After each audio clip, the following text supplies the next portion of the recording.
Have you ever felt like this before? Stuck in a desolate, lonely prison. It's a unique kind of prison. You can easily leave, but for some reason you just feel like you can't. This is how I would describe my addiction to social media. It's a constant, endless cycle of scrolling, becoming more and more disenchanted with every single post that you see. You find yourself thinking, I'll get off and do something. And then another hour passes. I used to do this all the time. I've been able to make some small changes that really helped me get out of that social media cycle. Now, I'm not an expert at quitting social media. In fact, I do still use social media, but I have some very helpful tips that'll take whatever time that you put into social media and reduce it. Hopefully we'll all be able to get out of this negativity cycle. The first tip is to ask yourself why you want to quit social media. Having an intentional goal in mind is very important. If your heart's not in it for quitting, then you won't. You can write down some of your reasons why you want to quit.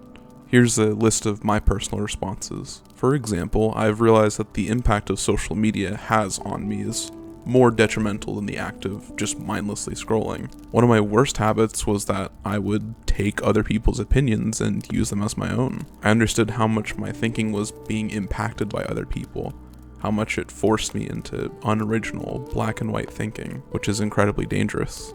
So, one of my core reasons for quitting is that I want to work on having my own thoughts, even if they're not perfect or refined. Now, you want to make a good habit of thinking of this list every time you open a social media app. Before you open Twitter, for example, think about that list and just try to do something else to distract you.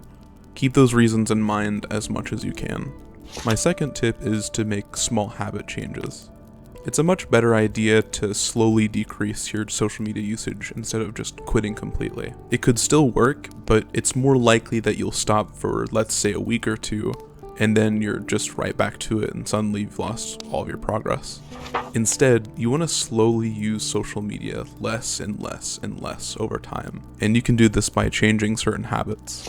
A big habit that I'm sure you and a lot of other people have is waking up, immediately unlocking your phone, and opening a social media app. This is a very important habit to kick. In my personal experience, every single time that I've woken up and opened Twitter, for example, the rest of my day has been completely unproductive. Don't start your day by tipping the first domino.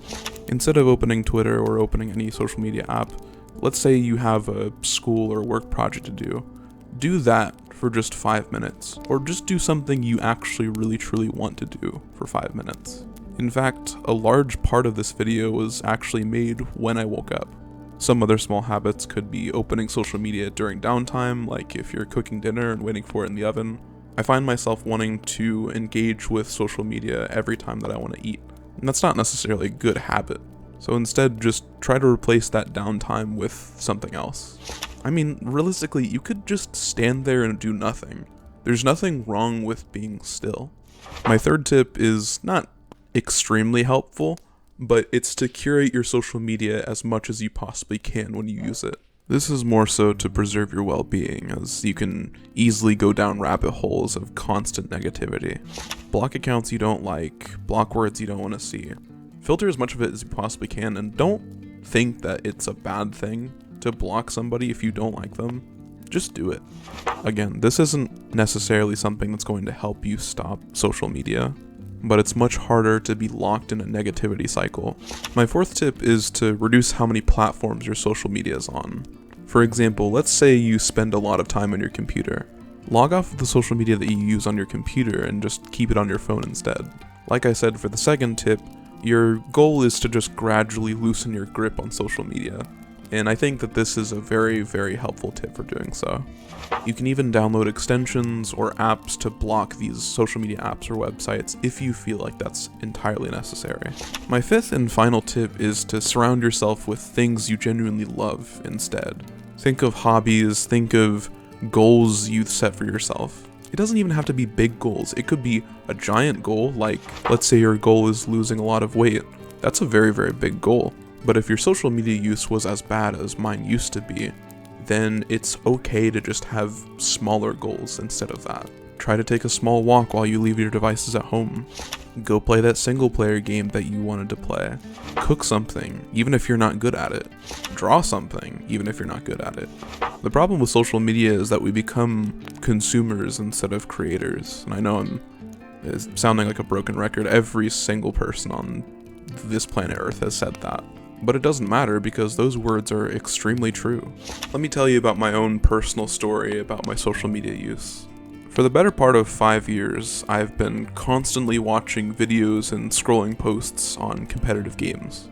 I've had these aspirations that I'm going to become a top-level player in so many of these games. Valorant, Overwatch, even Apex Legends, which I don't even play. And instead of actually trying to play these games and learn how they work, my mind just became safer with the dream, the idea of being at a top level. This is called maladaptive daydreaming. I'm sure everyone has done this before. It's where you think of an alternate universe where something went better than it did, or you're imagining what you look like in your own success. Maladaptive daydreaming really kind of took root in my brain. Instead of actually venturing out of my comfort zone to become good at something, I felt safe in the idea that I actually was good at it, but I just needed time. I would make plans and goals to reach a certain rank in a game, but I just wouldn't even play them. I had this weird, almost like fear of queuing into multiplayer games for the longest time, because I was just afraid of being ass. Social media made this problem worse as I was exposed to top-level play and top player opinions, and then the few times I would play those games, I would get furious because I wasn't as good as I so arrogantly thought. I would watch all of these top players do so many amazing, interesting, and cool things. And then when I played the game, I just became sad that I wasn't nearly as good as they were. And it doesn't make sense because those players, they play their games competitively. They learn the game in and out, pouring tons and tons of hours into it.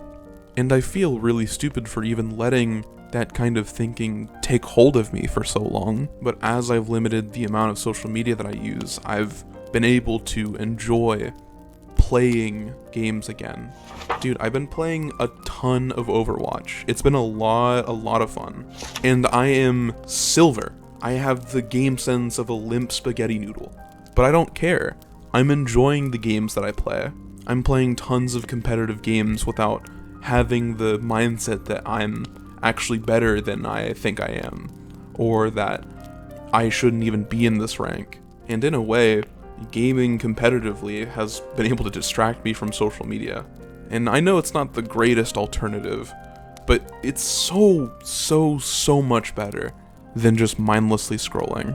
Believe me, if I could choose between having a 5-game loss streak or seeing constant posts from so many evil and disgusting people, I would rather just lose.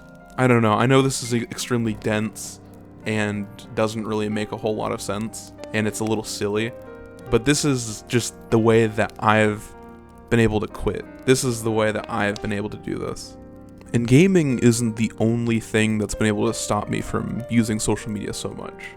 I like to cook, I like to take walks or bike, and I like to make videos. Since my last video, I've been thinking of all these different ideas for YouTube, and the format that I've decided to use for this video is really interesting to me. I love Minecraft, I love using replay mod, it's so much fun. You've got to find hobbies that you truly enjoy, and replace the time that you use on social media with those hobbies.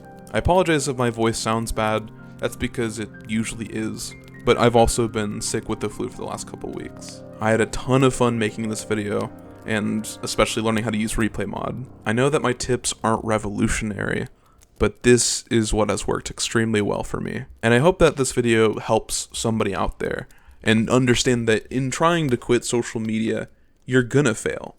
You're gonna have setbacks. You're gonna fall back into the loop of constant rage bait. But that's just part of the process, man. Hopefully we'll all stop being consumed by social media. We'll have a more peaceful mind at the end of it all. And you can finally